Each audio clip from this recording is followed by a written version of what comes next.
ओम नमो विष्णुपादाय कृष्णप्रेष्ठाय भूतले श्रीमति भक्ति वेदांत स्वामी निति नामिने नमस्ते सरस्वती देवी गौरवाणी प्रचारिणे निर्विशेष शून्यवादी पाश्चात्य देश तारिणे ओम अज्ञानतिमिरांजस्य ज्ञानांजनशलाकया शिक्षोर्मिलितं येन तस्मै श्रीगुरवे नमः। परम विजयते श्रीकृष्ण संकीर्तनम परम विजयते श्रीकृष्ण संकीर्तनम। हरे कृष्ण कृष्ण कृष्ण हरे हरे, हरे राम राम राम हरे హరే. ఈరోజు మనము జగన్నాథ స్వామి చరిత్ర, జగన్నాథ స్వామి లీలామృతం గురించి ఈరోజు క్లాస్లో మనం తెలుసుకున్నాము. జగన్నాథ స్వామి ఆవిర్భావానికి ఎన్నో రకాలైన ప్రధాన కారణాలు ఉన్నాయి. అందులో మొదటి కారణం ఏంటంటే భక్తుడు, పరమ భక్తుడైన నారద మహర్షి పిలిచారని చెప్పేసి జగన్నాథ స్వామి ఆవిర్భవించటం అనేది జరిగింది. పవిత్రానాయ సాధూనాం వినాశాయ చతుష్కృతాం ధర్మ సంస్థాపనార్థాయ సంభవామి యుగే యుగే. పవిత్రానాయ సాధూనాం, సాధువులను పవిత్రకరించడం కోసము భగవంతుడు ప్రతియోగంలో అవతారం తీసుకుంటున్నాడు. దుష్ట సంహారం కోసం మాత్రం కాదు. భగవంతుడు రావటానికి ప్రధాన కారణం ఏంటంటే భక్తులు పిలిచారు, భక్తుల్ని ఉద్ధరిద్దాము, భక్తుల యొక్క ప్రేమకు లొంగి భగవంతుడు అవతారం తీసుకుంటున్నాడు. అంతేగాని దుష్ట సంహారం కోసం మాత్రం కాదు. ఎందుకంటే దుష్ట సంహారం కోసం మాత్రం కాదని ఎందుకు చెప్తానంటే, మనకి చరిత్రలో ఎక్కడ చూసుకున్నా, పురాణాల్లో ఎక్కడ చూసుకున్నా సరే భగవంతుడు ఆవిర్భవించింది భక్తుల కోసమే కానీ దుష్ట సంహారం కోసం ఎక్కడ ఆవిర్భవించలేదు. దుష్ట సంహారం కోసం ఎక్కడ ఎందుకు ఆవిర్భవించాడంటే ఆయన సంకల్ప మాత్రం చేత దుష్టులను సంహరించగలడు. దానికి అవతారం తీసుకోవాల్సిన అవసరం లేదనమాట. మనకి పురాణాల్లో తీసుకున్నట్లయితే ప్రహ్లాద్ మహారాజు భక్తికి మెచ్చి భగవంతుడు నరసింహ అవతారంగా తీసుకున్నాడు. తర్వాత వామనమూర్తి అవతారం కానీ, లేకపోతే మత్స్య అవతారం కానీ, లేకపోతే వరాహ అవతారం కానీ, కూర్మ అవతారం కానీ, జంతు రూపంలో ఒక్కొక్కసారి భగవంతుడు వచ్చారనమాట. ఒక్కొక్కసారి జంతువు హరి కాకుండా రెండు రకాలుగా భగవంతుడు ఆవిర్భవించడం అనేది జరిగిందనమాట. జంతువు నరుడు కాకుండా నరహరి రూపంలో నరసింహ అవతారంలో భగవంతుడు ఆవిర్భవించాడు. తర్వాత రామచంద్రుడిగా వచ్చాడు, తర్వాత కృష్ణుడిగా వచ్చాడు. కృష్ణుడిగా ఎందుకు వచ్చాడు? విష్ణు స్తుతకులు 1000 దివ్య సంవత్సరాలు తపస్సు చేస్తే వాళ్ళకి కొడుకుగా జన్మిస్తానని చెప్పేసి వరం తీసుకుని, అదే వాళ్ళకి కొడుకుగా జన్మిస్తానని వరం ఇచ్చి, తర్వాత వాళ్ళు దేవకి వసుదేవులు తర్వాత జన్మలో వాళ్ళు దేవకి వసుదేవులుగా జన్మ తీసుకుంటే వాళ్లకు కొడుకుగా జన్మించాడు. అంతేగాని రాక్షసుల సంహారం కోసం భగవంతుడు ఎప్పుడు రాలేదు. నెక్స్ట్ చైతన్య మహాప్రభుగా వచ్చారు. ఎవరు పిలిస్తే వచ్చారు? భక్తుడుగా వచ్చారన్నమాట భగవంతుడు. ఏది అవతారం? చైతన్య మహాప్రభు అవతారం. చైతన్య మహాప్రభు ఎవరు పిలిస్తే వచ్చారు? అద్వైతాచార్యులు పిలిస్తే వచ్చారు. అలాగే జగన్నాథ స్వామి ఎవరు పిలిస్తే వచ్చారు? నారద మహర్షి పిలిస్తే జగన్నాథ స్వామి ఆవిర్భవించారు. మనుష్య శరీరం దాల్చినప్పుడు భగవంతుడు ఎన్నో తీయని లీలలు చేశాడు. బట్ జగన్నాథ స్వరూపంలో, శ్రీ విగ్రహ రూపంలో భగవంతుడు అంతకంటే ఎక్కువ లీలలు చేశాడు. చాలా జగన్నాథ స్వామి దేవాలయంలో ఉన్న మిస్టరీస్ ఏ దేవాలయంలో లేవు. మనకి జగన్నాథ స్వామి దేవాలయంలో భగవంతుడికి ప్రసాదం అర్పించేటప్పుడు ఆ అర్పించే ప్రసాదము వాళ్ళు ఆచమనం చేసి అవి అర్పించడానికి పెడతారన్నమాట. పెట్టినప్పుడు ఆచమనం చేస్తారు. ఆచమనం చేసినప్పుడు ఆ ఆచమనం యొక్క నీటిలో భగవంతుడి యొక్క ప్రతిబింబం కనపడితేనే వాళ్ళు భగవంతుడికి ప్రసాదం అర్పిస్తారు తప్పితే, లేకపోతే ఆ ప్రసాదం తీసుకెళ్లి బయట పారేస్తారు. ఎందుకంటే ఆ ప్రసాదంలో ఏదో దోషం ఉందని చెప్పేసి. అట్లా భగవంతుడి ప్రతిబింబం ఎలా కనపడుద్దండి? అదే మిస్టరీ. అలా జగన్నాథ స్వామి టెంపుల్లో ఉన్న మిస్టరీస్ కానీ, అక్కడ జరిగిన లీలలు కానీ ఎంతో భక్తుల మీద భక్తికి, భక్తులకి విశ్వాసాన్ని నింపే లీలలు ఎన్నో జరిగినాయి అనమాట. ఒకవైపు గాలి వేస్తుంటే ఇంకోవైపు జెండా ఎగురుతూ ఉంటుంది. అలా జగన్నాథ స్వామి గుడికి సంబంధించి మిస్టరీస్ అనేవి ఎవ్వరు దానికి సంబంధించి సైంటిఫిక్ రీజన్స్ కానీ ఏమీ చెప్పలేకపోయారు అనమాట. అంత శక్తివంతమైన, అంత ప్రసన్నవంతమైన ధామము జగన్నాథపురి. అది ఇప్పుడు నిర్మించిన దేవాలయం కాదు. ఎప్పుడో ప్రథమ మన్వంతరంలో మొదటి సత్యయుగంలో నిర్మించారు ఆ దేవాలయాన్ని. ఆ దేవాలయాన్ని సత్యయుగం నాటి చరిత్ర అనమాట. ఎక్కడంటే సత్యయుగంలో ఇంద్రజమన మహారాజు మాళవ రాజ్యాన్ని పాలిస్తున్నాడు. దేని రాజధానిగా చేసుకుని? అవంతి నగరాన్ని రాజధానిగా చేసుకుని. అతను మంచి వైష్ణవుడు, గొప్ప వైష్ణవుడు అనమాట. అతను గొప్ప వైష్ణవుడు, భగవంతుని మీద విపరీతమైన భక్తి ప్రవర్తనతో ఉన్న వ్యక్తి అనమాట. అతనికి ఏమనిపించింది అంటే ఈ భారతదేశంలోనే అత్యంత పుణ్యప్రదమైన, అత్యంత గొప్పదైన, ఈ మహారాజ్యంలోనే అత్యంత పుణ్యప్రదమైన గొప్పదైన ఒక పరమ పావనమైన దేవాలయాన్ని నిర్మించి, అంటే పరమ పావనమైన మూర్తికి దేవాలయాన్ని నిర్మించి ఆ దేవాలయం యొక్క సేవలో, ఆ భగవంతుడి సేవలో నేను నిరంతరం నిమగ్నమైపోయి ఉండాలని చెప్పేసి ఆయన యొక్క కోరిక అనేది కలుగుద్ది. అతను పరమ భక్తుడు, వైష్ణవుడు అయినా సరే అతనికి ఆ కోరిక కలగడానికి కారణం ఏంటంటే జగన్నాథ స్వామి ఈ భౌతిక ప్రపంచంలో ఆవిర్భవించి పతితులైన వాళ్ళని పావనం చేయడానికి ఆ ఇంద్రజమన మహారాజుకి అలాంటి కోరిక కలుగుద్ది. ఆయన ఏం చేస్తారంటే తీర్థయాత్రలు తిరిగే వాళ్ళని, తర్వాత మహాభక్తులైన వాళ్ళని పిలిచి, ఈ మీరు అన్ని క్షేత్రాలు దర్శించుంటారు కదా, మీరు చూసిన వాటిలో పరమ పావనమైన, పరమ అత్యంత శక్తివంతమైన ధామం ఏదని చెప్పేసి వాళ్ళని అడుగుతాడు. వాళ్ళల్లో ఒక ట్రావెలర్, అంటే ఒక భగవంతుడి యొక్క ధామాలు పుణ్యక్షేత్రాలు తిరిగే ఒక వ్యక్తి ఏం చెప్తారంటే, నేను చూసిన అన్ని ధామాల్లో కల్లా నీలాచల ధామము, నీలిమాధవ ధామము చాలా పరమ పవిత్రమైన ధామము. అక్కడ రోహిణి కుండి, వటవృక్షము చాలా అత్యంత ప్రశాంతంగా ఉంటుంది. ఆ రోహిణి కుండిలో స్నానం చేసి నీలిమాధవను దర్శించుకున్నట్లయితే మళ్ళీ జన్మించడం అనేది ఉండదు అని చెప్పేసి చెప్తాడు. చెప్పి అతను వెంటనే మాయమైపోతాడు. చూడండి, అక్కడ భగవంతుడి యొక్క లీల. అతను ఒక భక్తుడిని పంపించి ఈ ఇంద్రజమన మహారాజు ద్వారా ఆయన ప్రపంచానికి ప్రకటితం కావాలి అని అనుకుంటున్నాడు. మరి ఇంద్రజమన మహారాజు ద్వారానే ఎందుకు కావాలనుకుంటున్నాడు? ఇంద్రజమన మహారాజు పరమ వైష్ణవుడు, పరమ భాగవతోత్తముడు. అందువల్లనే ఆయన ద్వారా ప్రకటితం కావాలని భగవంతుడు అనుకున్నప్పుడు ఇక ఇంద్రజమన మహారాజు ఏం చేస్తాడంటే, నేను ఇక నీలాచల ప్రాంతానికి వెళతాను, వెళ్ళి నీలిమాధవను దర్శించుకుని ఆయనకు ఒక పెద్ద దేవాలయం నిర్మించి ఆయన సేవలో తరిస్తాను అని చెప్పేసి మంత్రులతో చెప్తారు. ఓ రాజా, ఆ ఉత్కల రాజ్యంలో పరిస్థితులు ఎలా ఉన్నాయో తెలియదు కాబట్టి మన రాజపురోహితుడైన విద్యాపతిని పంపించి అక్కడ పరిస్థితులన్నీ సమంగా కరెక్ట్గా ఉన్నాయని తెలిసిన తర్వాత మీరు ఈ ప్రయాణానికి సిద్ధమవుదురు కానీ అని చెప్పేసి మంత్రి అనేది తెలియచేయడం అనేది జరుగుతుంది. అప్పుడు ఆ ఉత్కల రాజ్యానికి విద్యాపతిని పంపించడానికి రాజుగారు ఒప్పుకుంటారు. తర్వాత మంత్రి గారు ఆ విద్యాపతిని పంపించడానికి సన్నాహాలన్నీ చేస్తారన్నమాట. ఆయన సన్నాహాలు చేసినప్పుడు ఆయన ఉత్కల రాజ్యము, అంటే ఇప్పుడు మనకి ఆ ఉత్కల రాజ్యం ఎక్కడ ఉందంటే ఒరిస్సా అనమాట. ఒరిస్సానే అప్పుడు ఉత్కల రాజ్యం అనేవాళ్ళు. ఆ ఉత్కల రాజ్యానికి మనకి సామంతరాజు ఒక ఆయన ఉండేవాడు. ఆయన ఆధ్వర్యంలో వీళ్ళందరూ పనిచేసేవాళ్ళు. ఇప్పుడు ఈ విద్యాపతి ఏం చేస్తారంటే వెళ్ళి అక్కడ సబర జాతి అని చెప్పేసి ఒక గూడి ఉండేది అనమాట. ఈ నీలిమాధవ్ నివసిస్తున్న ప్రాంతానికి వెళ్ళిపోతాడు, నీలాచల ధామానికి వెళ్ళిపోతాడు. భగవంతుడు దగ్గరకి వెళ్తాడు. ఆ దగ్గరికి వెళ్ళినప్పుడు అక్కడ ఒక గూడెం ఉంటుంది అనమాట. ఆ గూడెమే వాళ్ళని సబర జాతి అంటారు, దైత్యులు అనమాట. దైత్య కులపతి పేరు విశ్వవసు. ఆ విశ్వవసుకి కూతురు పేరు లలితాదేవి. వీళ్ళు ఏం చేస్తారంటే ఆ నీలిమాధవుడికి సేవలు అనేవి చేయటం అనేది జరుగుతుంది అనమాట. ఈ మన విద్యాపతి వెళ్ళి నేను అక్కడ కొన్నాళ్ళు ఉంటాను అని చెప్తే అతను బ్రాహ్మణుడు, రాజపురోహితుడు, ఎక్కడి నుంచో వచ్చాడు, మా గూడెంలో ఇంతకాలం ఉండటం అనేది మాకు చాలా ఆనందకరమైన విషయం అని చెప్పేసి ఆయనకు ఆతిథ్యాన్ని ఇచ్చి ఆయన ఉండడానికి నివాస ఏర్పాట్లు చేస్తారు. ఆ లలితాదేవిను విశ్వవసు లలితాదేవి ఏర్పాట్లు చేస్తారు. కొన్నాళ్ళు అక్కడ విద్యాపతి అక్కడ ఉంటాడు. కానీ ఆయన ఏం చేస్తారు, పగలంతా పడుకుని రాత్రిపూట ఎక్కడికో కొండ మీదకి వెళ్ళడం గమనిస్తాడనమాట.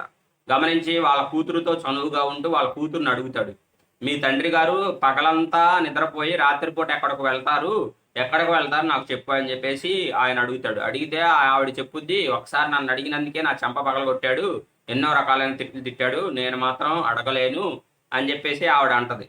ఈయనేమో పగలంతా నిద్రపోవటం, లలితాదేవి వెళ్ళి రకరకాలైన సుగంధభరితమైన పువ్వులు కోసుకుని వాళ్ళ తండ్రి గారికి సాయంత్రానికి ఇవ్వటం, ఆ పువ్వులు తీసుకుని ఆయన ఒక లాంతర పట్టుకుని అడవిలోకి వెళ్ళటం జరుగుతూ ఉంటుంది. ఇది గమనించిన విద్యాపతి, ఇలా అయితే మనకి పరిష్కార మార్గం దొరకదు, మనం నీలిమాధవను కనుక్కోలేమని చెప్పేసి ఏం చేస్తాడంటే ఈ విద్యాపతి ఆ లలితాదేవిని పెళ్లి చేసుకుంటాడు. ఇంతవరకు పాత రోజుల్లో ఏంటంటే బ్రాహ్మణుడు 4 వర్ణాల్లో ఏ వర్ణమైనా వివాహం చేసుకోవచ్చు, అలా ఉండే సిద్ధాంతం. ఇప్పుడు ఇంత బ్రాహ్మణుడు, యజ్ఞోపవేతం ఉన్నవాడు, తర్వాత భగవంతుడికి సంబంధించిన లీలలు తెలిసిన వాడు, నిత్య సంధ్యావందనములు చేసేవాడు మా అమ్మాయిని పెళ్లి చేసుకుంటున్నాడని చెప్పేసి పరమానందంతో ఇది భగవంతుడి యొక్క దయ అని చెప్పేసి ఆయన ఆ విశ్వవసు ఏం చేస్తాడంటే లలితాదేవిని విద్యాపతికి ఇచ్చి పెళ్లి చేస్తాడు. పెళ్లి చేసి కొంతకాలం గడిచిన తర్వాత ఇతనికి ఎన్నో ప్రయత్నాలు చేస్తాడు, కానీ ఆ నీలిమాధవ్ ఉండే ప్లేస్ని కనుక్కోలేకపోతే ఇక ఒకటే మార్గం అని చెప్పేసి ఆయన ఉపవాసాలు ప్రారంభిస్తాడు. నాకు గనక మీ తండ్రి గారు గనక ఆ నీలిమాధవ్ ఉండే ప్లేస్కి తీసుకెళ్ళి నన్ను దర్శనం తీసుకొచ్చినట్లయితే నేను ఉపవాసం ఆపేస్తాను, లేకపోతే ఈ ఉపవాసాలు ఇలాగే కంటిన్యూ చేస్తానని చెప్పేసి వాళ్ళ భార్య అయిన లలితాదేవితో చెప్తాడు. లలితాదేవి కూడా ఆయన బాధ చూసి ఆవిడ కూడా ఉపవాసాలు చేయడం ప్రారంభించింది. ఇదంతా చూసిన విశ్వవసు కోపం వచ్చింది. అయినా సరే ఏం చేస్తాడంటే ఇక సరే అని చెప్పేసి అల్లుడు కదా అనే ఉద్దేశంతో ఇక నేను తీసుకెళ్తాను, కానీ నీ కళ్ళకు గంతలు కట్టించుకుని తీసుకెళ్తానని చెప్పేసి విద్యాపతిని కళ్ళకు గంతలు కట్టించుకుని తీసుకెళ్తారనమాట. కళ్ళక ఆ దారి నీకు తెలియకూడదని చెప్పేసి. విద్యాపతి అలాగూ రాజపురోహితుడు కాబట్టి ఆయన ఏం చేస్తారంటే ఆవగింజలు అనేవి ఒక్కొక్కటి ఆ మార్గంలో వదులుకుంటూ వస్తారు. అది సత్యయుగం నాటి చరిత్ర. ఆవగింజలు అలా వదిలితే ఆ మొక్కలు వచ్చేస్తాయండి. ఇదంతా ఏంటంటే మనము అజ్ఞానంతో సంబంధించిన క్వశ్చన్స్ అనమాట. అలాంటి అప్పుడు సిచ్యువేషన్స్ బట్టి ఆవగింజలు అలా రోడ్డు అంతా వదులుకుంటూ వెళ్తే కన్ఫామ్గా ఎక్కడ గింజ పడిందో అప్పుడున్న పోషక విలువలు బట్టి ఈజీగా మొక్కలు వచ్చేసాయి అనమాట. ఆయన ఆవగింజలు అలా వదులుకుంటూ వెళ్ళిపోయి చివరికి ఆ రోహిణి కుండంలో, అక్కడ రోహిణి కుండం ఉంటుంది, అది చాలా శక్తివంతం. భగవంతుడే ద్రవ రూపంలో ఉంటాడు అనమాట. అంత శక్తివంతమైన ఆ రోహిణి కుండంలో స్నానం చేపిస్తారు. ఆయన నీలిమాధవుని దర్శించుకుంటారు. దర్శించుకున్న తర్వాత ఈ విశ్వవసు వాళ్ళు ఏం చేస్తారంటే ఆ భగవంతుడికి మూర్తి యొక్క సేవలు సరిగ్గా చేయరు. మనకి ఇప్పుడు డిటి కోర్స్ ఉంటుంది. ఆ కోర్సులో అని చెప్పి దేని తర్వాత ఏది ఇవ్వాలి, దేని తర్వాత ఏ ఏ సేవ అనేది భగవంతుడికి చేయాలి, ధూపం ఇవ్వాలా ముందు, తర్వాత కర్పూరం ఇవ్వాలా, తర్వాత వాటర్ ఇవ్వాలా అని చెప్పేసి ప్రతిదానికి మనకు ఒక సిస్టమ్ ఉంటుంది. ఆ సిస్టమ్ ప్రకారం వాళ్ళు చేయరు.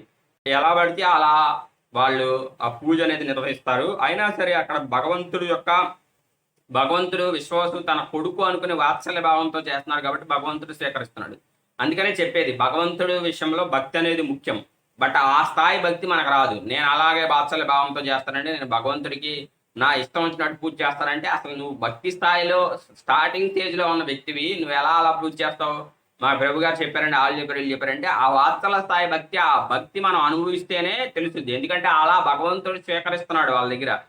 స్వీకరిస్తున్నాడు కాబట్టి వాళ్ళు చేస్తున్నారు. వాళ్ళు అంత పరమ భక్తులు అనమాట. అప్పుడు విద్యాపతి అనుకుంటాడు భగవంతుని పూజించడానికి రూల్స్ అండ్ రిస్ట్రిక్షన్స్ కాదు, ప్రేమ ఇంపార్టెంట్, వాత్సల్య భావం ఇంపార్టెంట్ అని చెప్పేసి ఇక మళ్ళీ ఆయన గంటలు కట్టుకుని తీసుకొచ్చేస్తారు. కొన్నాళ్ళ తర్వాత ఆ గూడి మీద ఏదైతే ఉందో, ఆ గిరిజన గూడి మీద ఏదైతే ఉందో ఆ గూడాన్ని వదిలిపెట్టేసి ఇక ఆయన రాజుగారి దగ్గరికి వెళ్ళిపోయి ఈ విషయాన్ని తెలియచేయాలనుకుంటారు. ఈ విషయం ఏం జరుగుతుందంటే విశ్వవసుకి వాళ్ళ కూతురు ద్వారా తెలుస్తుంది. తెలిస్తే ఆయన ఆపడానికి ప్రయత్నిస్తాడు విద్యాపతిని. అయినా సరే విద్యాపతి వెళ్ళిపోయి ఇంద్రజమన మహారాజుకి తెలియజేస్తాడు. ఇంద్రజమన మహారాజు రాజ్యంలో ఉన్న జనాలందరినీ తీసుకుని, ఎలాగైతే భరతుడు రాజ్యంలో ఉన్న అయోధ్యలో ఉన్న జనానందరిని తీసుకొని రామచంద్రుడిని వెనక్కి రప్పించడానికి ప్రయత్నిస్తాడో అట్లాగే ఈయన కూడా అందరికీ చెప్తారన్నమాట. అందరికి చెప్తే మేము అందరం వస్తాము నీలిమాధవం చూడటానికి అని చెప్పేసి అంటారు. అంటే ఏనుగులు, లొట్టెపెట్టలు, గుర్రాలు అన్నిటిని తీసుకుని, సంబారాలు అన్నిటిని ఆ రాజపురోహితులు, రాజభటులు అన్నిటినీ తీసుకుని ఇంద్రజమన మహారాజు మెల్లగా బయలుదేరి ఉత్కల రాజ్యానికి చేరుకుంటారు. ఉత్కల రాజ్యం అంటే ఇప్పుడున్న ఒరిస్సా అనమాట. ఆ రాజ్యానికి చేరుకుని ఆ సామంతరాజు రాజ్యంలో బస చేసినప్పుడు ఆ ఇసుక తుఫాన్ అనేది వచ్చింది. ఇసుక తుఫాన్ అని వచ్చినప్పుడు ఆ ఇసుక తుఫాన్లో మొత్తం అంతా కప్పబడిపోతుంది అనమాట. ఆ గూడెం కానీ, ఆ గూడెంలో ఉన్న జనాలు కానీ, ఆ నీలిమాధవ మూర్తి కానీ అన్నీ పోతాయి. ఎలా పోతాయి అంటే మామూలుగా భగవంతుడు అక్కడి నుంచి వెళ్ళిపోదాం అనుకున్నాడు. బాగా గుర్తుపెట్టుకోండి, ఇసుక తుఫానుకే భగవంతుడు యొక్క మూర్తి ఆ ఇసుక తుఫాన్లో కొట్టుకుపోవటం కానీ, ఆ ఇసుకలో కలిసిపోవటం కానీ జరగదండి. ఆయన ఏం చేయాలంటే ఆయన బ్రహ్మగారి యొక్క మొదటి 50 సంవత్సరాలే నీలిమాధవ రూపంలో ఉండామని నిర్ణయించుకున్నాడు. ఇంకో మిగిలిన 50 సంవత్సరాలు దారు బ్రహ్మ రూపంలో ఉండటానికి నిర్ణయించుకున్నాడు. దానికంతా ఇదంతా లీల అనమాట. ఇంద్రజమన మహారాజు చాలా బాధపడతాడు నీలిమాధవ్ వెళ్ళిపోయాడని చెప్పేసి. ఆ విశ్వవసు కానీ లేకపోతే లలితాదేవి కానీ ఇంకా ఎవరో కనపడరు అనమాట వీళ్ళకి. ఆ గూడెం, ఆ గిరిజన గూడెం కానీ ఏమీ కనపడదు. ఆ ఇసుక తుఫాన్లో మొత్తం అంతా ఇసుకతో కప్పబడిపోయింది. ఏమి తెలియదు వీళ్ళకి. తెలియదు. ఇక నీలిమాధవుడు కూడా అదృశ్యం అయిపోయాడు అని చెప్పేసి ఇంద్రజమన మహారాజు ఎంతో కలత చెందాడు. ఆ ప్లేస్కి వెళ్ళినా వీళ్ళకి ఏం అర్థం కాదు. మొత్తం అంతా ఇసుక తప్పితే ఏం కనపడదు అనమాట. ఇసుక కొండల ఇసుక అని చెప్పేసి అప్పుడు వచ్చి ఇసుక తుఫాన్లు వేరనమాట. అప్పుడు ఇక ఏం జరుగుద్దంటే ఈయన ఇంద్రజమన మహారాజు ఎంతో కలత చెందుతుంటే ఇంద్రజమన మహారాజుతో పాటు నారద మహర్షి కూడా ఉంటాడు. నారద మహర్షి కూడా ఈయన బయలుదేరేటప్పుడు వస్తాడు. ఈయన బయలుదేరేటప్పుడు వచ్చి ఉత్కల రాజ్యంలోనే ఉండి ఆ ఉత్కల రాజ్యంలోనే కొంతకాలం ఉండి వాళ్ళతో పాటే ఉంటాడు. ఉన్నప్పుడు ఇప్పుడు భువనేశ్వర్ లింగరాజ్ టెంపుల్ ఉంది కదా, భువనేశ్వర్ క్షేత్రపాలకుడు అనమాట. అంటే పరమశివుడు ఆ క్షేత్రానికి మొత్తం క్షేత్రపాలకుడు. ఆయన ఏం చేస్తాడంటే ఆకాశవాణి రూపంలో నారద మహర్షికి తెలియజేస్తాడు, మీరేమి కలత చెందొద్దు, మీరు ఇక్కడ ఈ ఉత్కల రాజ్యంలో ఈ పూరి మహానగరం ఉంది కదా, ఈ మహానగరంలో మీరేం చేయాలంటే 100 అశ్వమేధ యాగాలు చేయాలి. 100 అశ్వమేధ యాగాలు చేస్తే మీకు భగవంతుడి యొక్క దర్శనం అనేది కలుగుతుంది, నీలిమాధవుడి యొక్క దర్శనం అని చెప్పేసి పరమశివుడు చెప్తాడనమాట. పరమశివుడు చెప్తే అప్పుడు మహారాజు ఏం చేస్తాడంటే, ఇంద్రజుమ్న మహారాజు, ఇప్పుడు మనకి గుండిచా మందిరం ఉంది కదా, మీరు పూరి వెళ్ళినట్లయితే పూరికి 4 కిలోమీటర్ల దూరంలో, అంటే రథయాత్ర పూరి టెంపుల్ నుంచి, మెయిన్ టెంపుల్ నుంచి 4 కిలోమీటర్ల దూరంలో ఉన్న గుండిచా మందిరం దగ్గరికి వెళ్తారన్నమాట భగవంతుడు. ఆ గుండిచా మందిరం పక్కనే మనకి నరసింహస్వామి టెంపుల్ ఉంటుంది అనమాట. ఆ నరసింహస్వామి టెంపుల్ ఆ 1000 అశ్వమేధ యాగాలు ఉంటాయి కదా, ఆ 1000 అశ్వమేధ యాగాలు చేస్తున్నప్పుడు నరసింహస్వామి ఆవిర్భవిస్తాడు. అప్పుడు ఆవిర్భవించిన స్వయంభూ మూర్తి అనమాట ఆయన. అందుకని అక్కడ యజ్ఞ యాగాది క్రతువులు బాగా చేస్తారు. అలా యజ్ఞాలకు చాలా రకాలైన గోవులు దానం ఇస్తారు. ఇంద్రజమున మహారాజు సరస్సు ఉంది పక్కనే. ఆ ఇంద్రజమున మహారాజు సరస్సు ఎప్పుడో సత్యయుగంలో ఏర్పడిన సరస్సు అనమాట. అక్కడ గోవులను కట్టేస్తే ఆ గోవులు ఏం చేస్తాయంటే కాళ్ళతో తవ్వేయటం వల్ల అక్కడ గొయ్యిలాగా ఏర్పడి దాని ఒక జలం అనేది ఒక ఊరుతుంది అనమాట. ఆ ఊరిన జలమే ఆ గోమయం లాంటి జలం అనమాట. గోమతి నది ఎలాగో అంత పరమ పవిత్రమైన జలము ఆ ఇంద్రజమున మహారాజు సరస్సులో మనం పూరి వెళ్ళినప్పుడు తప్పనిసరిగా స్నానం చేయాలన్నమాట. అలా గోవులు కొన్ని వేల కోట్ల గోవులు దానం చేయడానికి ఆ ప్రదేశంలో కట్టేసినప్పుడు అది ఒక కుండంలాగా ఏర్పడుతుంది అనమాట. ఆ గోవులన్నిటిని దానం చేస్తాడు. దానం చేసినప్పుడు మనకి ఆకాశవాణి రూపంలో వేదమే ఆకాశవాణి రూపంలో వినపడుద్ది అనమాట. అప్పుడు ఆకాశవాణి అని చెప్పేసి ఆకాశవాణి రూపంలో ఒక శబ్దం అనేది వినపడుద్ది. ఓ ఇంద్రజమున మహారాజా, రేపు ఈ పూరి మహానగరానికి ఒక పెద్ద దారువు అంటే చెక్క దొంగ కొట్టుకొస్తుంది. ఆ దొంగ కొట్టుకొచ్చిన దొంగతో నువ్వు విగ్రహాలను తయారు చేసి ఈ మహానగరంలో ప్రతిష్ఠించి వాటిని పూజించి తరించు అని చెప్పేసి ఆకాశవాణి రూపంలో వినపడుతుంది. అప్పుడు ఇంద్రజమున మహారాజు పరమానందం చెందుతాడు. ఆయనే దారు బ్రహ్మ రూపంలో, నీలిమాధవ రూపంలో అదృశ్యం అయిపోయి దారు బ్రహ్మ రూపంలో ఉందామని బ్రహ్మగారి మిగిలిన 50 ఏళ్ళు దారు బ్రహ్మ రూపంలో ఉందామని చెప్పి నిర్ణయించుకుని భగవంతుడే వస్తున్నాడని చెప్పుద్ది. చెప్తే వీళ్ళు వెళ్తారు. తర్వాత రోజు ఇంద్రజమున మహారాజు తర్వాత గుర్రాలు, ఏనుగులు, ఆ సైన్యం మొత్తాన్ని తీసుకుని వెళ్తారు. వెళ్ళి ఆ దారు బ్రహ్మ రూపంలో ఉన్న ఆ దొంగ చెక్క ముక్కని లాగడానికి ప్రయత్నిస్తారు. ఎంతో మంది భటులను పంపిస్తారు, ఎంతో మంది వస్తాదులను పంపిస్తారు, ఎన్నో ఏనుగులు దాన్ని కట్టి లాగడానికి ప్రయత్నిస్తారు. అయినా సరే భగవంతుడు ఆ సముద్రంలో నుంచి బయటకు రాకపోతే అప్పుడు నారద మహర్షి మళ్ళీ వచ్చి దీన్ని తీసుకురావడానికి ఒక విశ్వవసువు తప్ప ఎవరి వల్ల కాదు. విశ్వవసువు వల్ల ఎందుకైందంటే ఆయన పరమ భక్తుడు. కాబట్టి మీరు ఈ పూరి మహానగరంలో ఈ ఉత్కల రాజ్యంలో సాటింపు వేయించండి. విశ్వవసువు లలితాదేవిని పట్టించి ఇచ్చిన వాళ్లకు తగిన బహుమానం ఇస్తామని అని చెప్తే చాలా చాటింపు వేయిస్తారు. ఎవ్వరూ మాకు తెలియదు, వాళ్ళు అసలు మామూలుగా ఆ ఇసుక తుఫాను వచ్చిన తర్వాత వాళ్ళు ఎవరికి కనపడలేదు, ఎక్కడున్నారో కూడా ఎవరికి తెలియదు అని చెప్పేసి ఆ గూడెపు వాసులు కానీ గిరిజన వాసులు కానీ చెప్పడం అనేది జరుగుతుంది. అప్పుడు నారద మహర్షి తెలివితో ఆలోచించి, మీ నీలిమాధవుడు వచ్చాడు మళ్ళీ, కాబట్టి నువ్వు బయటకు వస్తే నువ్వు నీలిమాధవుని దర్శించుకోవచ్చు అని చెప్పేసి చాటింపు వేయించండి. కన్ఫామ్గా విశ్వవసు బయటకు వస్తాడని చెప్పేసి మనకి భగవంతుడు నారద మహర్షి తెలియజేయడం అనేది జరుగుతుంది అనమాట. నారద మహర్షి తెలియజేసిన తర్వాత ఏం చేస్తాడంటే, నారద మహర్షి తెలియజేసిన తర్వాత ఇంద్రజమున మహారాజు మళ్ళీ అలాగే చాటింపు వేయిస్తాడు. అప్పుడు విశ్వవసు ఏం చేస్తాడంటే బయటకు వస్తాడు. ఎక్కడ నా నీలిమాధవుడు, ఎక్కడ నా నీలిమాధవుడు అని చెప్పేసి ఆల్మోస్ట్ వాళ్ళు అస్థి పంజరాలు అయిపోయి ఉంటారు, విశ్వవసును వాళ్ళ అమ్మాయి లలితాదేవి ఇద్దరు. అప్పుడు ఈ సముద్రంలో దారు బ్రహ్మ రూపంలో వచ్చాడు, చెక్క ముక్క రూపంలో నువ్వే తీసుకురావాలి ఆయన ప్రేమతో అంటే వెళ్తానని చెప్పేసి ఆ వాత్సల్య భావంతో ఎంతో మంది లక్షల మంది లాగినా, కొన్ని లక్షల ఏనుగులు లాగినా రాని భగవంతుడు ఆ దారు బ్రహ్మ రూపంలో మా అయితే ఎన్ని కేజీలు ఉంటుంది, 400-500 కేజీలు ఉంటుంది ఆ వుడ్డు. అలాంటి వుడ్డుని ఒక చేత్తో, ఆ చెక్క ముక్కను ఒక చేత్తో తీసుకొచ్చేసి ఇప్పుడు మనకి ఆ గూండిచ్చాదేవి మందిరం ఉంది కదా, ఆ గూండిచ్చాదేవి మందిరంలో పెడతారు అనమాట. ఆ గూండిచ్చాదేవి మందిరంలో పెట్టినప్పుడు ఆ గూండిచ్చాదేవి మందిరంలో పెట్టి, ఓ నీలిమాధవ నువ్వు వెళ్ళిపోయావని నేను ఎంతో కలత చెందుతున్నాను, నన్ను వదిలిపెట్టి ఎందుకు వెళ్ళిపోయావు, నేను ఎంతో ప్రేమతో నీకు సేవలు చేస్తున్నాను కదా, నా సేవలు నీకు నచ్చలేదా అని చెప్పేసి భగవంతుడిని ఎంతో ప్రార్థించి ఏడిచి శరీరం వదిలిపెట్టేస్తాడు విశ్వవసు. ఇక ఆ శరీరం వదిలిపెట్టేసిన తర్వాత విశ్వవసుకు దహన సంస్కారాలు చేసి, ఇప్పుడు మనం ఏం చేయాలి, ఈ చెక్క ముక్కతో మూర్తులు అనేవి తయారు చేయించాలి, కృష్ణుడి యొక్క మూర్తిని తయారు చేయించి అది ప్రతిష్ఠించాలి ఆకాశవాణి చెప్పినట్లు అని చెప్పేసి వడ్రంగి పని వాళ్ళని, శిల్పులను అందరిని పిలిచినప్పుడు ఆ శిల్పులను పిలిచినప్పుడు వాళ్ళు ఒక్క ఘాటు కూడా పెట్టలేకపోతారు. ఎవ్వరు ఏదో చెక్కుదామని ప్రయత్నిస్తారు కానీ ఏం వాళ్ళ వల్ల అవ్వదు. ఎన్ని ఉలులు తెచ్చినా, ఎన్ని బాడితలు తెచ్చినా, ఎన్ని గొడ్డలు తెచ్చినా దాన్ని కొంచెం గాడి చేద్దామని ప్రయత్నిస్తున్నా కూడా ఏమి ఒక్క చిన్న పిసరంత కూడా వాళ్ళ వల్ల ఏం కాదనమాట. అప్పుడు మళ్ళీ ఇంద్రజమున మహారాజు కలత చెందుతాడు. నారద మహర్షి వస్తాడు. చూద్దాం భగవంతుడు ఏం చేద్దాం అనుకున్నాడు అని చెప్పేసి నారద మహర్షి వెయిట్ చేస్తారు. వెయిట్ చేస్తే ఒక ఉద్ద బ్రాహ్మణుడు, ఆయన విశ్వకర్మ అనమాట, వచ్చి నేను చెక్కుతాను అని చెప్పేసి చెప్తాడు. చెప్తే ఇంతమంది పెద్ద పెద్ద వస్తాదులు, పెద్ద పెద్ద వడ్రంగ మేస్తులు, పెద్ద పెద్ద శిల్పుల వల్ల కాంది నీ వల్ల అవుద్దా అని చెప్పేసి ఇంద్రజమున మహారాజు కొంతకాలం సందేహించినప్పటికీ తన బ్రాహ్మణుడు మహాభక్తుడు, భగవంతుడి యొక్క భక్తుడు కాబట్టి చెక్కే అవకాశం ఉంది. ఇలాంటి లీలలు నా రాజ్యంలో ఎన్నో జరిగినాయి కాబట్టి, అంతకుముందు జరిగినాయి కదా. ఎంతో మంది లాగలేని విశ్వవస్తు ఎంతో సన్నగా ఉండి భగవంతుడిని తీసుకొచ్చేటాడు చూసారా వాత్సల్య భక్తితో. అట్లాగే ఇతను కూడా ఏమైనా చేయగలడు అని చెప్పేసి సరే అని పర్మిషన్ ఇస్తాడు. పర్మిషన్ ఇస్తే ఆయన ఒక కండిషన్ పెడతాడు. నేను లోపల చెక్కుతాను, మీరు ఎవరు లోపలికి రాకూడదు, నేను చెక్కుతున్నప్పుడు ఎవరో చూడకూడదు. ఒకవేళ మీరు కనుక గేట్ తీసి అదే ఆ తలుపు తీసి లోపలికి వచ్చినట్లయితే నేను అదృష్టం అయిపోతాను, ఆ విగ్రహాలు అసంపూర్ణంగా అలా ఉండిపోతాయి అని చెప్పేసి చెప్తాడు. చెప్తే అప్పుడు సరే అంటారు రాజుగారు. రాజుగారు సరే అని అతన్ని లోపలికి పంపించేసేసి వీళ్ళు తలుపులు వేసేసి వీళ్ళ పనిలో వీళ్ళు నిమగ్నం అయిపోయి ఉంటారు. అప్పటికి 21 రోజు 27 రోజులు అయిపోయింది. 27 రోజులు అయిపోయిన తర్వాత ఏం జరుగుద్దంటే శబ్దాలు రావడం అనేది ఆగిపోయింది. శబ్దాలు రావడం అనేది ఆగిపోయింది. అతనేమో బాగా బక్కగా ఉన్నాడు. ఆహారం ఏమో మనం ఏర్పాటు చేయలేదు. ఆహారం లేని బ్రాహ్మణుడు ఆహారం లేక శరీరం వదిలిపెట్టి ఉంటాడు అని చెప్పేసి గుండిచ్చాదేవి బాధపడుద్ది. ఆ గుండిచ్చాదేవి బాధపడి రాజుకు కూడా అదే అనుమానం లేపుద్ది అనమాట.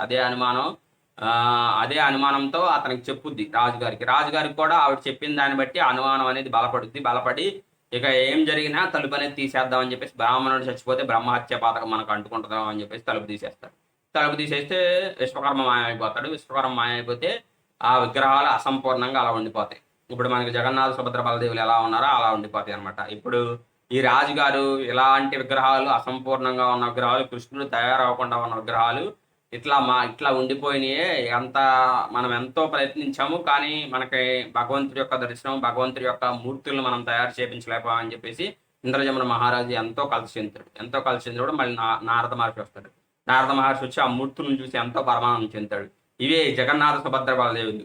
జై జగన్నాథ స్వామికి. జగన్నాథ స్వామి నయన పతగామి బాబా తుమే.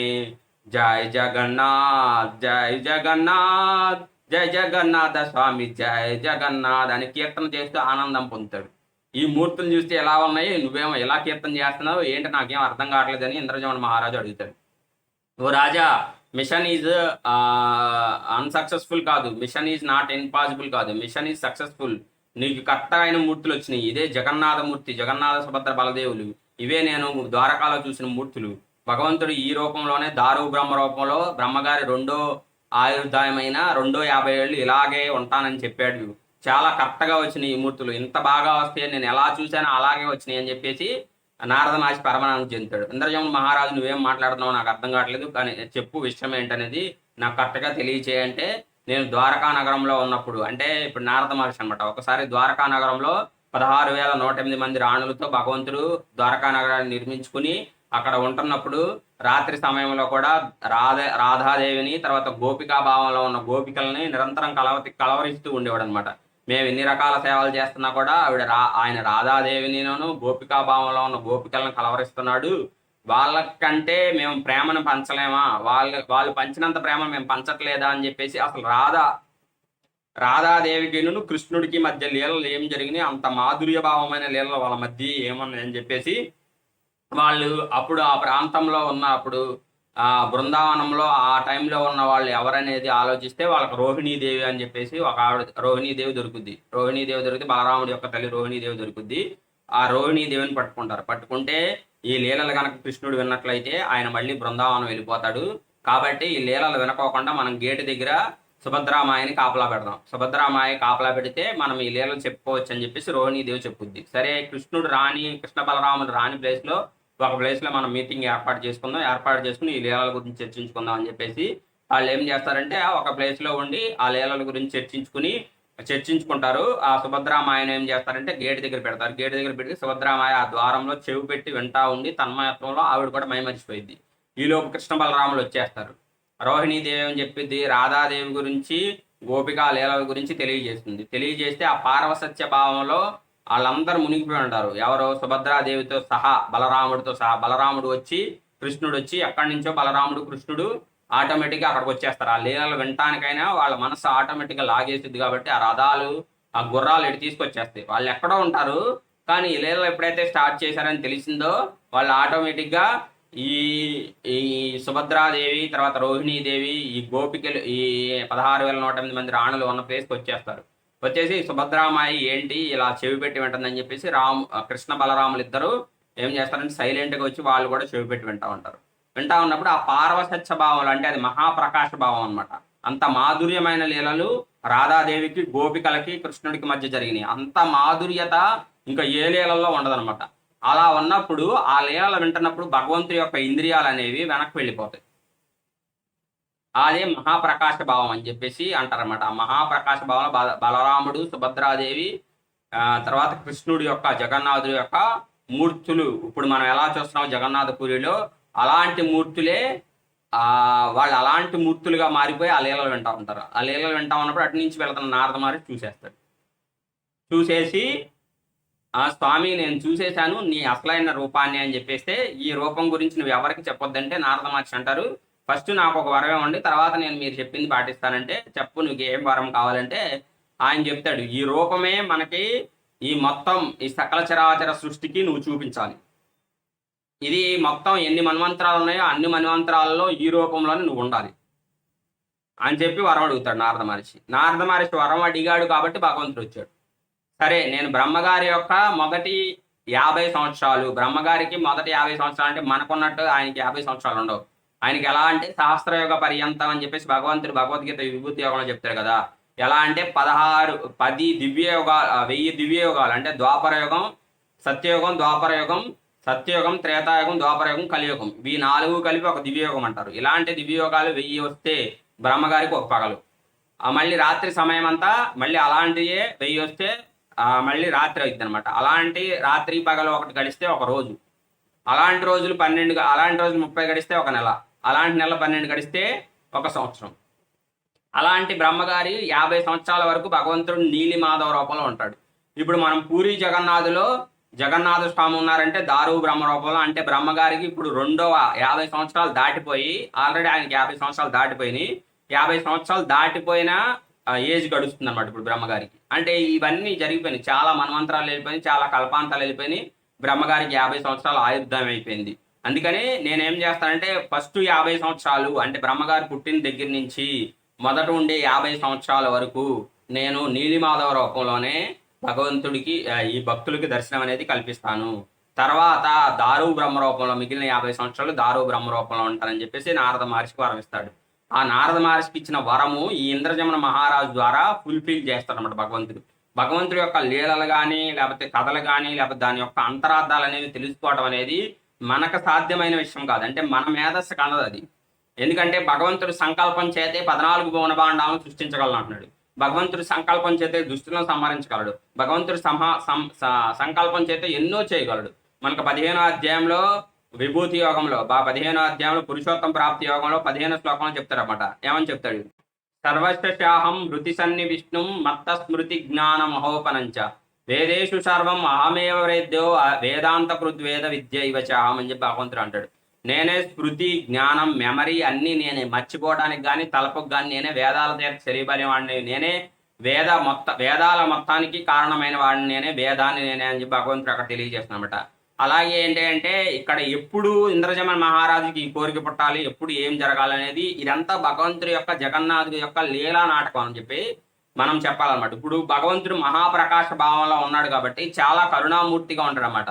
ఆ జగన్నాథ పూరి వెళ్ళినప్పుడు ఇప్పుడు ఆయన రాధాదేవి భావంలో ఉన్నాడు అంటే పరమ కరుణా స్వరూపంతో భగవంతుడు ఉన్నాడు. పరమ కరుణా స్వరూపంతో భగవంతుడు ఉన్నప్పుడు ఆ రాధాదేవి భావంలో మనం ఏమడిగినా, ఎందుకంటే భగవంతుడు ఎప్పుడు కరుణా స్వరూపుడే, బట్ ఇంకా మంచి మూడ్లో ఉండడానికి ఎప్పుడంటే జగన్నాథుడుగా ఉన్నప్పుడు ఇంకా మంచి మూడ్లో ఉంటాడు అనమాట. ఆ సిచ్యువేషన్లో మనం ఏమడిగినా ఇస్తాడు. అందుకని జగన్నాథ పూరి వెళ్ళి నేను ఈ కోరిక కోరుకున్నాను, నాకు ఈ కోరిక తీరలేదు అన్నవాడు అసలు లేడు భూప్రపంచం మీద. ఎంతో మందికి పిల్లలు లేని వాళ్ళకి పిల్లలు ఇచ్చాడు. ఎన్నో రకాలైన బాధలు, కష్టాలు, కన్నీళ్ళు ఎన్నో రకాలు తీర్చాడు అన్నమాట జగన్నాథ స్వామి. అందుకనే అంత మహాప్రకాశ భావంలో అంత మంచి మూడ్లో భగవంతుడు ఉంటాడు. కాబట్టి ఆ టైంలో ఆ జగన్నాథ సుభద్ర బాలదేవులను మనం కోరుకున్నట్లయితే మనం కోరికలు అనేవి వెంటనే తీరుతాయి అనమాట. అప్పుడు ఆ సిచ్యువేషన్కి ఈ సిచ్యువేషన్కి సింక్ అయింది. ఇప్పుడు ఇంద్రజమన మహారాజు ఏం చేస్తాడంటే ఆ సత్యయుగంలో ఎప్పుడైతే మొదటి మన్వంతరంలో ఆ జగన్నాథ పూరి ధామాన్ని కట్టిస్తాడు. ఇప్పుడు జగన్నాథ పూరి టెంపుల్ చూసా, ఆ టెంపుల్ ఇంకా చాలా ఎన్నో మిస్టరీస్ ఉన్నాయి.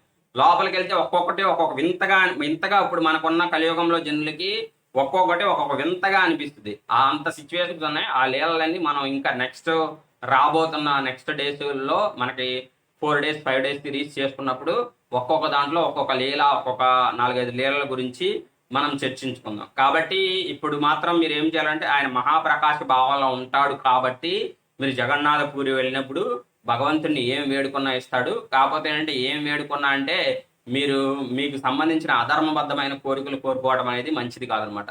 మీరు ఏదో ధర్మబద్ధమైన కోరికలు కోరుకోండి. అన్నిటికంటే మనకు ముక్తి రావాలని కోరుకోండి. ఆల్రెడీ నారద మహర్షి అడిగేశాడు, జగన్నాథ రథయాత్రలో రథం మీద ఎవరైతే జగన్నాథ సుభద్ర బలదేవులను చూస్తారో వాళ్ళకి కన్ఫామ్గా ముక్తి అనేది లభించుద్ది అని చెప్పేసి చెప్పాడు భగవంతుడు. కాబట్టి ఇక ఇంద్రజమున మహారాజు ఆ దేవాలయాన్ని నిర్మించి అక్కడ సేవలు చేసుకుంటూ జీవిస్తున్నప్పుడు జగన్నాథ స్వామి ప్రత్యక్షమయ్యి నీకు ఏమైనా వరం కావాలంటే కోరుకో, ఎందుకంటే నువ్వు ఇంత దేవాలయాన్ని నిర్మించి ఇంత చేసావు మహారాజుగా ఉన్నా కూడా అని చెప్తే అప్పుడు ఇంద్రజమున మహారాజుకి అప్పటికి పిల్లలు ఉంటారు అనమాట. అప్పుడు ఇంద్రజమున మహారాజు ఏం కోరుకుంటా అంటే నాకు పిల్లలు అనేవాళ్ళు వద్దు, ఎందుకంటే నా వంశం తర్వాత వాళ్ళు ఇది నా దేవాలయము, ఇది నా రాజ్యాధికారము, ఈయన నాకు సంబంధించిన దైవము అని పోటీకి వచ్చి ఎన్నో రకాలైన కులమత విభేదాలు రెచ్చగొడితే మాత్రం అది చాలా ప్రమాదంగా ఉంటుంది. కాబట్టి నాకు పిల్లలు అనేది వద్దు, ఈ దేవాలయం మీద ఎవరికి అధికారం ఉండకూడదు అనే ఉద్దేశంతో నేను పిల్లలు అనేవాళ్ళు ఉండకూడదని కోరుకుంటున్నాను, ఆ వరాన్ని నాకు తీర్చు అని చెప్పేసి జగన్నాథుణ్ణి ఈ ఇంద్రజమున మహారాజు అడుగుతాడనమాట. అడిగితే జగన్నాథుడు తదాస్తు అంటాడు. కానీ గుండిచ్చాదేవి మాత్రం చాలా బాధపడుద్ది. పిల్లలు అనేవాళ్ళు లేకపోతే మనకు దహన సంస్కారాలు ఎవరు చేస్తారండి అని చెప్పేసి చాలా కలత చెందితే అప్పుడు అంటాడు జగన్నాథ స్వామి, నీకు ఒక్క కొడుకు కాదమ్మా, ముగ్గురు పిల్లలు నీకు, నేను, బలరాముడు, సుభద్రాదేవి, మేము ముగ్గురు మీకు పిల్లలమే అని చెప్తారు.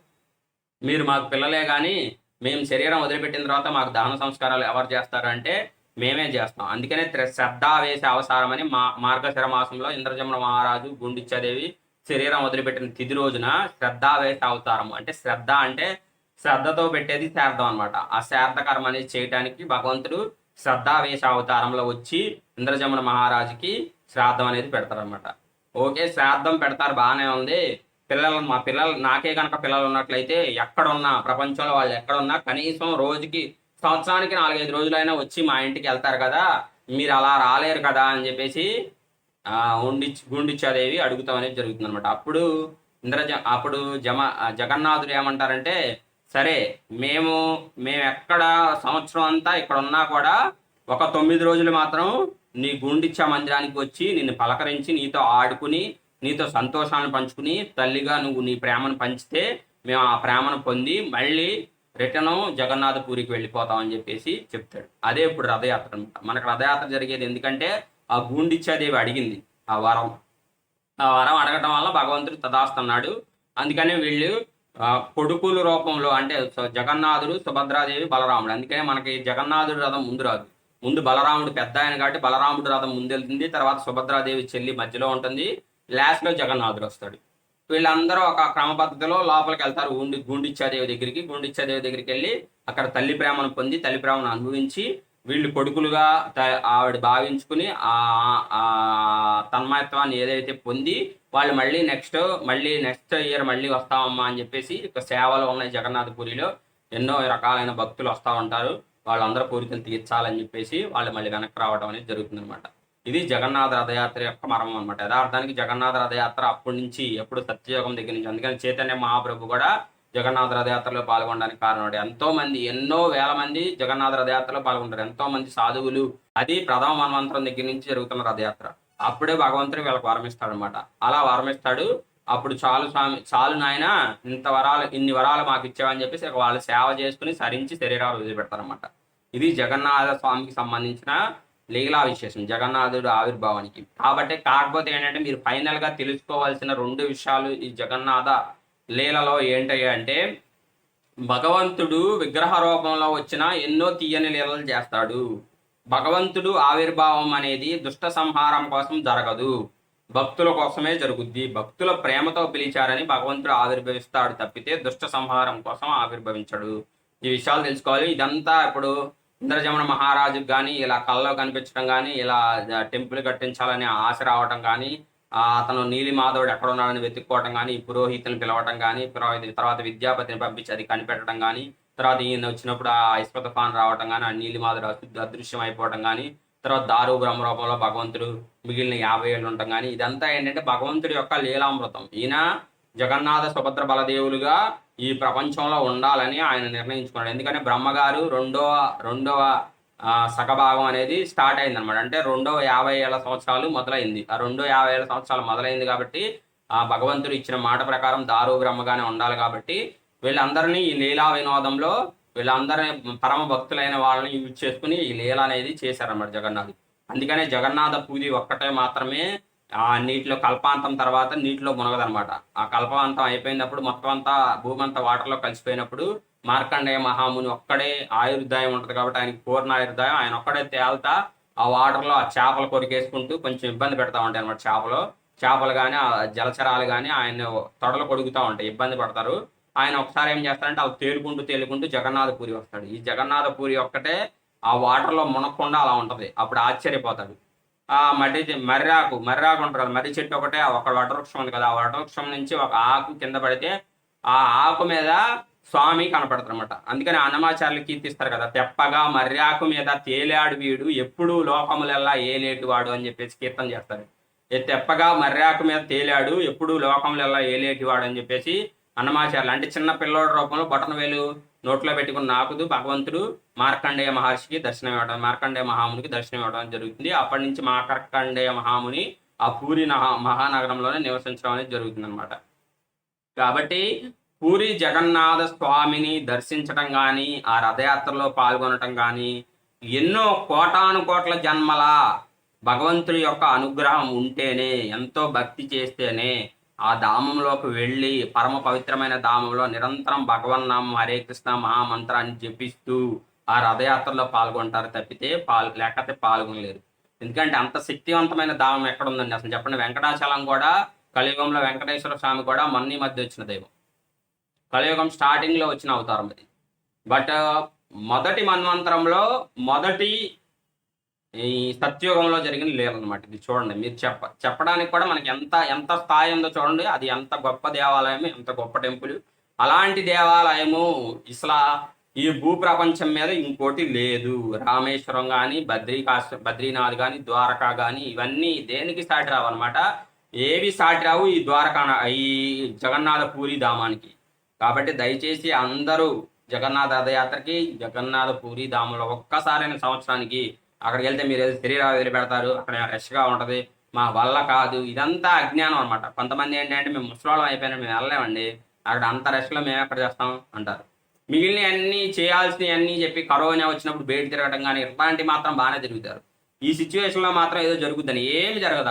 అక్కడ అంతా సెక్యూరిటీ ఉంటుంది, అక్కడ బాగానే ఉంటుంది, అంతా రష్ లేకుండా అంతా వాళ్ళు కంట్రోల్ చేస్తారు. ఏ రష్ ఎట్టు పంపించాలి, ఏ రష్ ఎట్లా పంపించాలి, తొక్కులాట జరగకుండా తోపులాట జరగకుండా చూసుకోండి. మనం ఎక్కడైనా సరే మనల్ని మోసం చేసేవాళ్ళు కానీ లేదా మనం ఇబ్బంది పడే సిచ్యువేషన్స్ అనేవి ఉండవు. మనం ఏంటంటే మనం అశ్రద్ధగా ఉంటే ఇబ్బంది పడతాం. అలాగే జగన్నాథ రథయాత్రలో మనకి ఎన్నో పైన టెంపుల్స్ ఆ రోడ్డు పక్కన పెద్ద పెద్ద బిల్డింగ్స్ ఉంటాయి. ఆ బిల్డింగ్స్ పైన మనకి చైర్స్ చేసి కూడా కూర్చోబెడతారు. మనకి మనసు ఉంటే మార్గం ఉంటుంది. జగన్నాథ రథయాత్ర నేను చూడాలి అనే మీకు ఆలోచన ఉంటే ఏదో ఒక రూపంలో మీరు 60 ఏళ్ళ ముద్దులు కాదు, 100 ఏళ్ళ 95 ఏళ్ళ వృద్ధులు కూడా చాలా మంది వచ్చి కీర్తన చేస్తూ జగన్నాథుని దర్శించుకున్న వాళ్ళు జగన్నాథ రథయాత్రలో ఎంతో మంది ఉన్నారు నాకు తెలిసి. ఎందుకంటే నేను ప్రతి సంవత్సరం జగన్నాథ రథయాత్రకు వెళ్తాను.